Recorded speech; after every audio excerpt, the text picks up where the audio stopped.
இதெல்லாம் சுண்டி பாட்டா எப்படி போட்டாலும் தலை தான் விழும். இந்த தலை விழும் இல்ல இந்த தலை விழும்.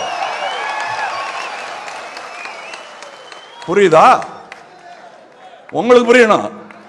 நான் புரியுதான்னு கேட்கறது வெளியே இருக்கிறவங்கள. அவங்களுக்கு புரியும். அவங்களுக்கு புரிஞ்சா பயம், உங்களுக்கு புரிஞ்சா நம்பிக்கை.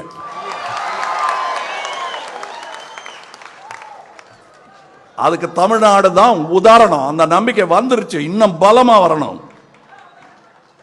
இரட்டை இலக்க பொருளாதாரம் அதிர்ச்சியா இருக்கு அவங்களுக்கு எல்லாம். இந்த சகோதரர் ஸ்டாலின் கலைஞர் உரிமை தொகை அப்படின்னு ஒன்று கொடுக்கிறார் இல்லையா, அது அடியே நடுங்குது.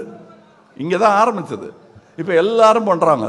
அது எங்க இருந்து வந்ததுங்கிறதுக்கு நான் முதல் வாக்கியம் படிச்சு காட்டிட்டேன். இவர் உருவெடுத்த பிறகுதான் ஒடுக்கப்பட்ட உழைக்கும் மக்களுக்கு உண்மையான விடுதலை கிடைப்பதாக நாம் நினைக்கிறோம்னா ரொம்ப சுருங்கிடும். நாம் நினைக்கிறோம். Chennai Silks and Aha Oho Adi Sale 50% வரை தள்ளுபடி.